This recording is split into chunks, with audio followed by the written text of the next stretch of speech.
मध्य प्रदेश के मुरैना में दर्दनाक सड़क हादसा हुआ। हादसे में 3 पुलिसकर्मियों की मौत की खबर आ रही है। 2 घायल हुए हैं। अलीगढ़ थाना के में तैनात थे ये सभी पुलिसकर्मी। आरोपी को पकड़ने जा रहे थे मध्य प्रदेश और तभी इनकी गाड़ी हादसे का शिकार हो गई। NH 3 पर डंपर से टकरा गई पुलिस की गाड़ी। दोनों घायलों को ग्वालियर रेफर किया गया है। मध्य प्रदेश के मुरैना की ये तस्वीर, जहां पर उत्तर प्रदेश पुलिस की एक गाड़ी हादसे का शिकार हो गई। 3 पुलिस कर्मियों की मौत हो गई है। 2 जख्मी हैं जिन्हें ग्वालियर रेफर किया गया है। नेशनल हाईवे 3 पर हादसा हुआ। एक डंपर से टकराई है पुलिस की गाड़ी। मुरैना में यह हादसा हुआ। अलीगढ़ थाने में तैनात थे ये सभी पुलिसकर्मी। एक बदमाश को पकड़ने जा रहे थे मध्य प्रदेश के मुरैना और तभी वहां हादसे का शिकार हो गई इनकी गाड़ी। बड़ी खबर इस वक्त की मध्य प्रदेश के मुरैना से, जहां पर यूपी पुलिस के 3 जवान की मौत हो गई है। 2 जवान जख्मी हैं जिन्हें हॉस्पिटल ले जाया गया है। और हादसे के बाद की ये तस्वीर आप देख रहे हैं, मौके की तस्वीर देख रहे हैं। पुलिस की ये वो गाड़ी जिसमें 5 पुलिस जवान जा रहे थे, लेकिन डंपर से टकरा गई ये गाड़ी और 3 पुलिसकर्मियों की मौत हो गई। 2 की हालत खराब है जिन्हें रेफर कर दिया गया है ग्वालियर। ये मध्य प्रदेश जा रहे थे एक बदमाश को पकड़ने के लिए। रंजीत सिंह हमारे सहयोगी इस वक्त मौजूद है फोन लाइन पर। रंजीत, ये हादसा कैसे हुआ? हादसे को लेकर क्या और जानकारी आपके पास? देखिए मेनका, मैं आपको बता दूं, ये रात को 12 बजे करीब थाने से आमद करा के ये मध्य प्रदेश के लिए एक अपराधी को पकड़ने के लिए निकले थे, जिसमें ये बेसबा चौकी प्रभारी और 3 कांस्टेबल इनके साथ थे। जब ये मध्य प्रदेश की सीमा में एंटर हुए, ग्वालियर और मुरैना के पास तेज गति से आ रहे ट्रक ने एक्सीडेंट मारा है, जिसमें इन तीनों की मौत हो गई है। जो बताया जा रहा है, मनीष चौधरी हैं, ये कुछ समय पहले ही सिटी में थे, अभी आउटर में पहुंचे थे और काफी अच्छा इनका व्यवहार था।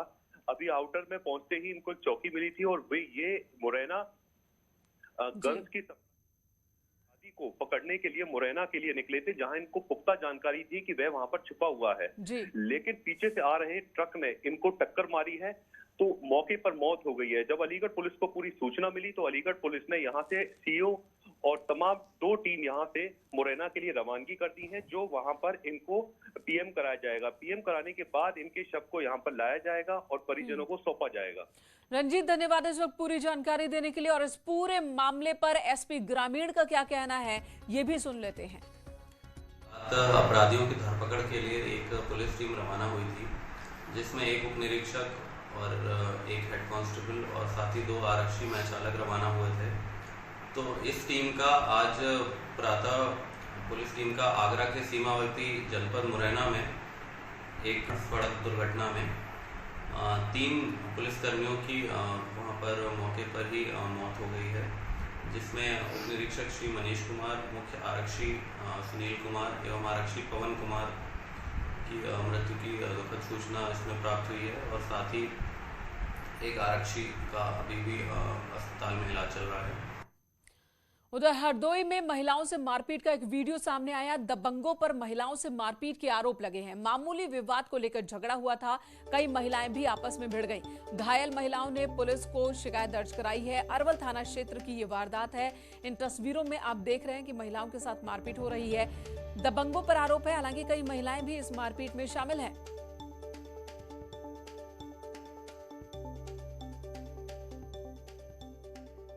लाठी डंडों से भी हमला किया जा रहा है।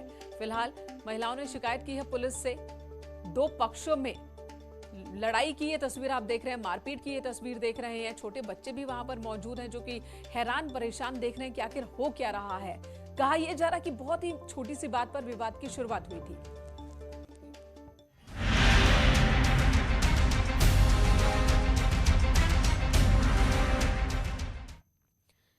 सीएम योगी आज चंदौली के दौरे पर जा रहे हैं। सीएम योगी चंदौली में मेडिकल कॉलेज का शिलान्यास करेंगे। आपको बता दें, चंदौली के सैयद राजा में मेडिकल कॉलेज बन रहा है और इसके अलावा सीएम यहां पर सरकारी योजनाओं के लाभार्थियों को चेक भी देंगे। जनसभा को भी संबोधित करेंगे मुख्यमंत्री। चंदौली और वाराणसी के दौरे पर सीएम योगी आदित्यनाथ थोड़ी देर में पहुंचेंगे चंदौली, जहां पर उनका कार्यक्रम है 500 करोड़ की योजनाओं की शुरुआत का। मेडिकल कॉलेज का शिलान्यास करने वाले हैं मुख्यमंत्री यहां पर और साथ ही कई लाभार्थियों को चेक भी बांटेंगे अलग अलग योजनाओं के तहत और एक जनसभा को संबोधित करेंगे मुख्यमंत्री। इसके बाद वाराणसी का रुख करेंगे। वाराणसी में मुख्यमंत्री का जो कार्यक्रम है वो वहां की लॉ एंड ऑर्डर को लेकर, वहां के विकास कार्यों को लेकर अधिकारियों के साथ एक समीक्षा मीटिंग का कार्यक्रम। सैयद राजा में बनेगा मेडिकल कॉलेज और उस मेडिकल कॉलेज का शिलान्यास आज मुख्यमंत्री करेंगे और जनसभा को संबोधित करेंगे। मेडिकल कॉलेज की आधारशिला रखी जाएगी आज। लंबे वक्त से यहां पर मेडिकल कॉलेज की मांग हो रही थी। 322 करोड़ में तैयार होगा मेडिकल कॉलेज। चंदौली के बाद मुख्यमंत्री वाराणसी जाएंगे। वाराणसी में सीएम योगी कानून व्यवस्था और विकास कार्यों की समीक्षा करेंगे। इसके अलावा बाबा विश्वनाथ के दर्शन भी कर सकते हैं सीएम योगी आदित्यनाथ। काशी में ही सीएम रात में रुकेंगे भी।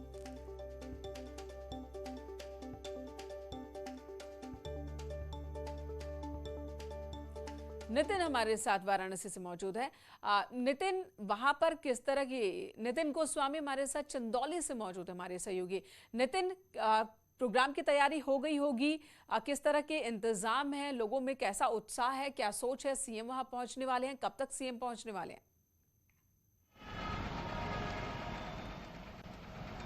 देखिए, आपको बता दें कि 3 बजे सीएम हेलीकॉप्टर से यहाँ पहुँचेंगे और उनका उड़न खटोला 3 बजे नेशनल इंटर कॉलेज में उतरेगा। 3:05 पर फिर यहाँ से वो नौबतपुर बैठी बाई कार जाएंगे और नौबतपुर बैठी में बन रहे इस मेडिकल कॉलेज का शिला पूजन करेंगे, भूमि पूजन करेंगे और वहीं शिलान्यास करेंगे। उसके बाद 3:40 पर सीएम सैयद राजा बाजार पहुँच रहे हैं और सैयद राजा बाजार में यहाँ एक विशाल जनसभा का आयोजन किया गया है, जिसकी तैयारियां कल से ही पूरी की गई। आपको बता दें, बड़े शॉर्ट टर्म में ये कार्यक्रम आया है, तो सैयद राजा बाजार में ये तैयारियां आज सुबह तक चलती रहीं। हालांकि सीएम के आने तक ये तैयारियां पूरी कर ली जाएंगी, इस तरीके का दावा किया जा रहा है। तमाम अधिकारी और तमाम पुलिस सुरक्षा के मद्देनजर तमाम इंतजाम किए गए हैं। आपको बता दें, लखीमपुर घटना को लेकर के कांग्रेस और समाजवादी पार्टी ने सीएम के विरोध की योजना बनाई है, जिसको लेकर भी जिला प्रशासन सतर्क है और निश्चित तौर पर सुरक्षा के पुख्ता इंतजाम किए जा रहे हैं। समाजवादी पार्टी के तमाम लोगों को हाउस अरेस्ट कर लिया गया है। वहीं सुरक्षा के मद्देनजर कोई भी मौके पर न पहुंच सके, इसके माकूल इंतजाम किए गए हैं। लगभग 1000 से ज्यादा पुलिसकर्मियों की ड्यूटी लगाई गई है और आपको बता दें 10 सीओ और 3 एडिशनल एसपी मौके पर ही तैनात किए गए हैं। तो सुरक्षा के पुख्ता इंतजाम, सुरक्षा के पुख्ता इंतजाम किए गए हैं। मुख्यमंत्री पहुंचने वाले हैं और वहीं दूसरे दलों के नेताओं ने भी, कार्यकर्ताओं ने भी उनके आगमन का विरोध करने की तैयारी की है। उपेंद्र, वाराणसी भी आज मुख्यमंत्री जाने वाले हैं, रात में वहीं पर रुकेंगे, तो वहां पर सीएम के क्या क्या कार्यक्रम है और क्या वहां पर भी कांग्रेस और समाजवादी पार्टी के नेताओं ने उनके आने का विरोध करने का कोई प्लान तैयार किया है? देखिए, अभी घोषित तौर पर नहीं कहा है, लेकिन चूंकि यहाँ का प्रशासनिक अमला और पुलिस महकमा अलर्ट मोड पर है और ऐसी कोई भी विरोध सीएम के सामने ना हो सके, उसको लेकर उन्होंने पुख्ता इंतजाम किए। सुरक्षा के तमाम सारे पुख्ता इंतजाम को कसा गया है। लेकिन अगर कार्यक्रम की बात करें तो विकास और कानून व्यवस्था की समीक्षा बैठक है, जो मैराथन बैठक ही चलेगी और माना जा रहा है कि इसमें वो योजनाएं जिनका पीएम के हाथों लोकार्पण होना है जल्द ही, उनकी फाइनल समीक्षा बैठक सीएम योगी आदित्यनाथ करेंगे और इसी में बाबा विश्वनाथ के धाम पे बन रहा विश्वनाथ धाम को भी जाएंगे, वहां बाबा का दर्शन करेंगे और साथ ही साथ जो विश्वनाथ धाम का कार्य है, क्योंकि बताया जा रहा है नवंबर अंत तक विश्वनाथ धाम का काम पूरा करना है, तो अब वो कितना आ गया है और जो फर्स्ट लुक की बात आ रही है कि पूरा धाम का फर्स्ट लुक आ गया है, वो फर्स्ट लुक भी सीएम देखेंगे। अगले यहीं पर रात्रि विश्राम करके कल वो यहाँ पर दिव्यांगजनों की जो पहली प्रतियोगिता हो रही, क्रिकेट प्रतियोगिता हो रही है, उसका समापन करेंगे, दिव्यांगों से मिलेंगे, उनसे बातचीत करेंगे। और खास बात यह है इनका कि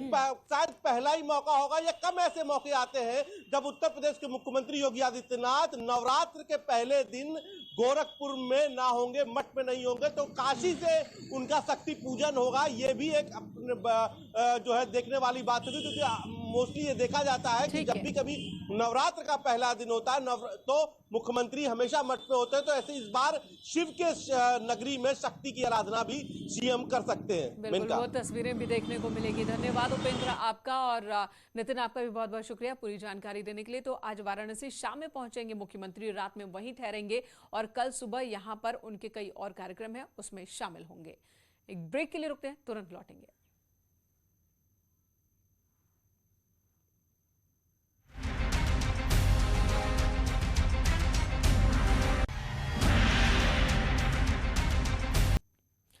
राहुल गांधी को लखनऊ आने की इजाजत नहीं है। लखनऊ के पुलिस कमिश्नर डीके ठाकुर का बयान, शासन ने राहुल को नहीं दी है परमिशन। डीके ठाकुर ने कहा, सीतापुर में शांति भंग ना हो इसके लिए यह कदम उठाया जा रहा है। कानून व्यवस्था बनाए रखने को लेकर फैसला लिया गया। सीतापुर लखीमपुर जाने की मांगी थी इजाजत उन्होंने। शासन ने दिल्ली एयरपोर्ट को भी लिखा है लेटर कि राहुल गांधी को दिल्ली में ही लखनऊ आने से रोका जाए, ये मांग की गई है, अपील की गई है। तो राहुल गांधी ना तो लखनऊ शासन से अनुमति मांगी थी, उन्हें सीतापुर और लखीमपुर जाने की अनुमति दी जाए। हमें अवगत कराया गया है कि शासन ने इस अनुमति देने से इनकार कर दिया है। शासन ने उन्हें कहा है कि आप ना आए। शासन ने उन्हें यह भी कहा है, शासन ने शायद बता रहा हूँ, दिल्ली के अधिकारियों से, दिल्ली एयरपोर्ट अधिकारियों से भी कहा है कि इन्हें ना आने दें। फिर भी और इस पूरे घटनाक्रम पर राहुल गांधी इस वक्त कर रहे हैं प्रेस कॉन्फ्रेंस। आपको सीधे लिए चलते हैं राहुल की पीसी में। सरकार का आक्रमण हो रहा है। एक तो किसानों को जीप के नीचे कुचला जा रहा है, उनका मर्डर किया जा रहा है। बीजेपी के होम मिनिस्टर की बात हो रही है, उनके पुत्र की बात हो रही है, उन पे कोई एक्शन नहीं लिया जा रहा है। दूसरी तरफ पूरे देश के किसानों पर सिस्टमैटिकली एक के बाद एक आक्रमण हो रहा है। पहला आक्रमण लैंड एक्विजिशन बिल को रिवर्स करने का।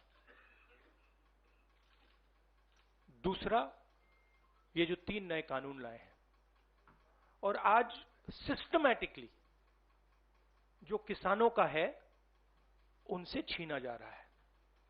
और ये चोरी सबके सामने हो रही है। इसलिए देश के किसान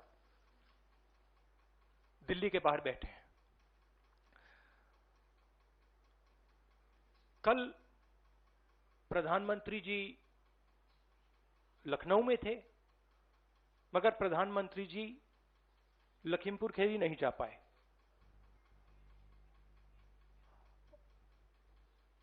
पोस्टमार्टम ठीक से नहीं किया जा रहा है और सिस्टमैटिकली जो भी कुछ कहे उसको बंद किया जा रहा है। आज 2 चीफ मिनिस्टर्स के साथ हम लखनऊ जाने की कोशिश करेंगे, लखीमपुर खीरी जाने की कोशिश करेंगे, उन परिवारों से मिलने की कोशिश करेंगे। बताइए। शुक्रिया। We'll have one by one. We'll start with PTI Sanjeev Singh. Yes, sir, I've noted. This is, please be clear, this is a press conference about the farmers issue and the murder that has taken place in Uttar Pradesh. I would recommend that you don't try and distract that. I'm here to speak on that issue.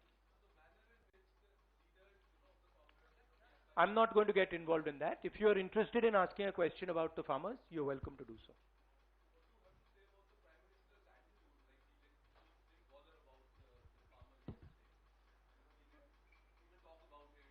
It is as I said, it is a systematic attack on the farmers of this country.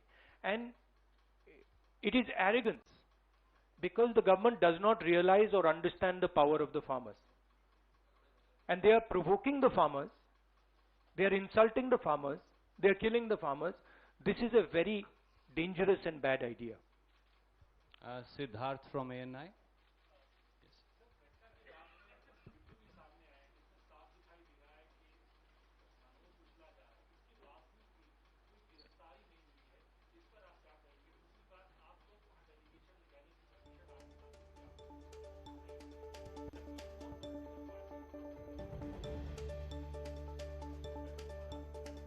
हमने उसके बारे में चिट्ठी लिखी है। हम 3 लोग जा रहे हैं। सेक्शन 144 5 लोगों को रोकता है, 3 लोग सेक्शन 144 में जा सकते हैं, तो हमने उनको चिट्ठी लिख दी है।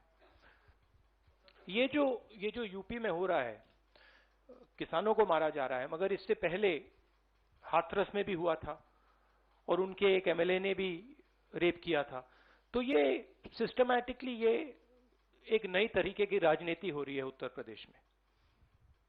क्रिमिनल्स जो भी करना चाहते हैं कर सकते हैं, चाहे वो बलात्कार हो, किसानों का खून हो, और जो मारते हैं, जो रेप करते हैं वो जेल के बाहर होते हैं, और जो मरते हैं वो जेल के अंदर जाते हैं।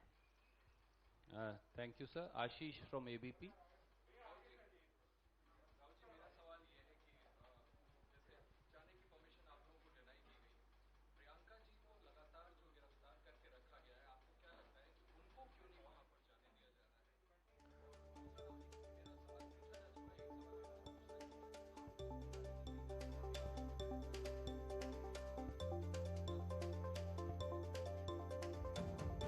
मतलब हम वहां जाके देखना चाहते हैं, समझना चाहते हैं, परिवार को सपोर्ट देना चाहते हैं।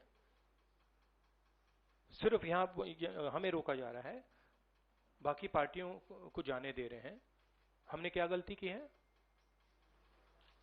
और जहां तक प्रियंका की बात है, ठीक है, प्रियंका को बंद किया है, मगर ये मामला किसानों का है। Thank you sir. Neeraj from. तो किसानों पर सिस्टमैटिकली हमला हो रहा है, सरकार हमले कर रही है और आवाज दबाने की कोशिश हो रही है, और अब तो जान लेने की भी कोशिश हो रही है, जान ली जा रही है, ये कहना है राहुल गांधी का। लेकिन एक बात जो उन्होंने कही कि वो लखीमपुर खीरी जाना चाहते हैं, जाएंगे, जाने की कोशिश जरूर करेंगे। 3 लोगों के जाने की उन्होंने इजाजत मांगी है, खुद और 2 मुख्यमंत्री की। एक ब्रेक के लिए रुकते हैं, खबरें जारी हैं।